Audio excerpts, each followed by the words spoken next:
Next guest says, watch the wins, folks, if you really want to understand where this market's going. So let's bring in Jessica Inskip, stockbroker.com, Director of Investor Research.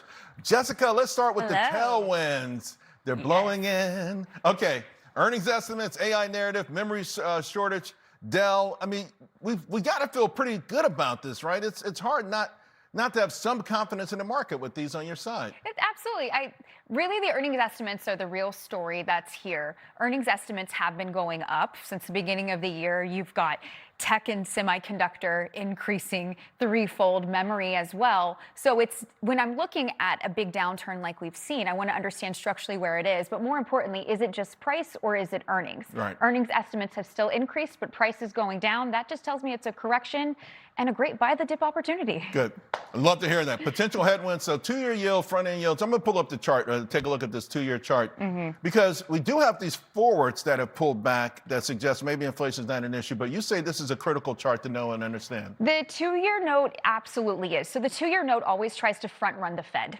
We have a new Kevin Warsh came in, and I believe he introduced some uncertainty just because we don't have a baseline, but I actually think it was more dovish than we realized. It looks like inflation has actually been peaking, and we're going to have a really good second half. Right. However, the market's not believing that. Right. So by the time when we see the two-year note increasing, we get some flattening of the yield curve, that can go into CapEx spend and all of the expenses that are coming in with these hyperscalers, but that to me is the biggest risk. Especially as they go to the bond market to raise money. I think that's the part.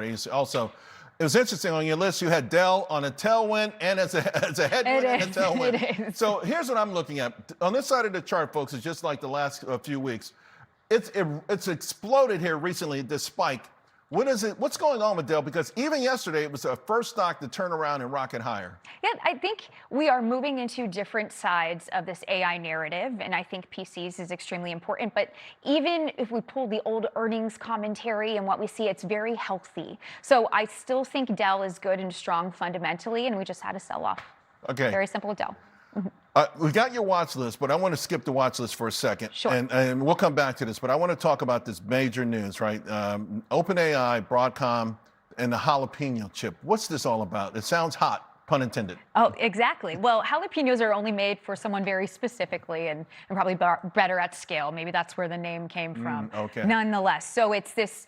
We were talking about GPUs. Now we're very looking specific models. The acronym is ASIC, so it's a very specific silicon model. We're moving into inference. Inference is going to be the biggest bottleneck, or is the biggest bottleneck within artificial intelligence.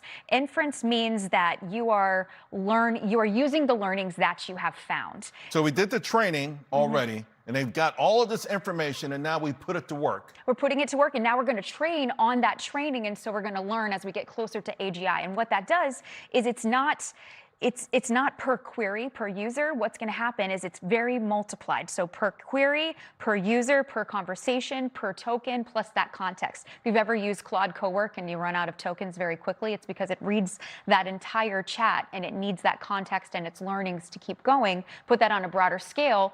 That's why we have headlines that say Uber used through all their token usage and things like that. It is inference. The models are getting smarter, but they're using more tokens. Ironically, when Broadcom had their last earnings report and the stock got hit, it was because this ASIC thing that they were saying, hey, there's maybe less pricing power there. So maybe they had to do this. I want to ask you about Micron. Sure. Obviously, they're going to report in about an hour or so.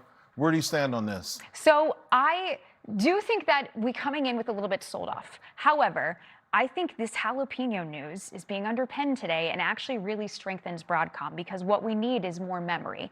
Now, the jalapeno news, that is very fun to say, as hot as it is it's very specific chips, but that requires still more memory. It is driving efficiencies. So this actually creates more opportunity for Micron. I do believe so. Now, this is something that came out today. I'm not sure if we're going to hear that within the binary event that's happening this evening. However, if there's a sell-off, this is a really great opportunity to go into that. But the AI narrative is just getting started. I know we say we're in the early innings, but we really are. Let's bring up we got less than a minute to go, but we'll take a gander at the buy list here because you've been so spot on about this. What I love about having you on is you go into the nuances of this. Yeah. You got names here that are looking up today, but they've struggled. Shopify, Uber, Are we going to see maybe a rotation into some of these unloved names, the Palantirs of the world? So what I wanted to do is we're heading into the super early innings of earnings season is give you a list of stocks that are most set up or equipped to have a better performance. So all of these stocks, which is ranked by market cap, I believe, all have had a falling in price, but an increase in earning estimates, have showed revenue increase over the last quarter and margin expansion within the last quarter, and equity and free cash flow. In other words, these are set up for major positive surprises and positive reactions. Hopefully so, yes. Great stuff, Jessica. Thank really you. appreciate it. My pleasure.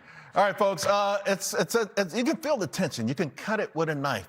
Luckily, we've got the best in the business. Take you from here to the end of the